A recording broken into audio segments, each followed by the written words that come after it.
বাংলাদেশের যেখানেই জুলুম হবে, যেখানেই জালিমের হাত উত্থিত হবে, আবার মাদ্রাসাগুলো থেকে আবাবিল রাজপথে নেমে আসবে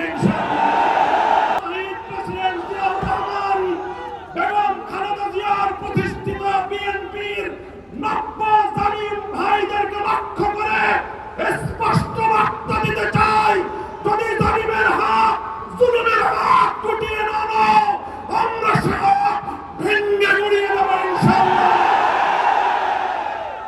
আমি আজকের দিন থেকে বলতে চাই, অতীতের সন্ত্রাস নির্ভর রাজনীতির পথ থেকে তোমরা ফিরে আসো।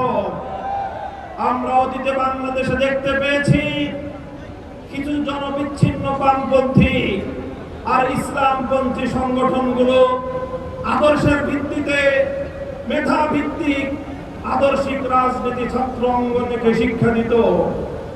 2024-এর বিপ্লবের মধ্য দিয়ে বামপন্থী এবং ইসলামপন্থী ছাত্র সংগঠনগুলোর বাইরেও একটি নতুন শক্তির উত্থান ঘটেছে।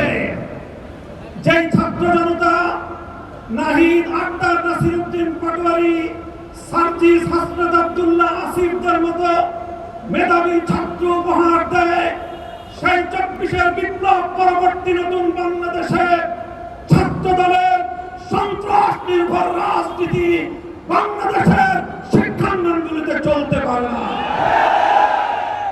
আমি আমার বিশেষ করে কওমি অঙ্গনে ছাত্র জনতার একটি কথা স্মরণ করিয়ে বলতে চাই, 24-এর বিপ্লবে যখন আমাদের বাংলাদেশের মাদ্রাসাগুলো থেকে আবাবিল পাখির মতো ঝাঁকে ঝাঁকে ছাত্ররা নেমে এসেছিল, সেদিন সাংবাদিকরা তাদেরকে প্রশ্ন করেছিল, তোমরা কেন এসেছো? তোমরা তো কোটাও চাও না, তোমাদের তো সরকারের চাকরিরও প্রয়োজন নেই, তবে তোমরা কেন রাজপথে নেমেছ? আমাদের ছাত্ররা বলেছিল, আমরা চাকরির জন্য নামি নাই, স্কুল কলেজ ইউনিভার্সিটিতে আমার ভাইদের বুকে জালিমের বুলেট বিদ্ধ হলো কেন, সেই জালিমের কাছ থেকে প্রতিশোধ গ্রহণ করতে নেমেছি। আমি আবার সে কথার পুনরাবৃত্তি করছি, মনে রাখবেন, বাংলাদেশের যেখানেই জুলুম হবে, যেখানেই জালিমের হাত উত্থিত হবে, নাসিরউদ্দিন পাটোয়ারি ভাই আমরা বলি, আবার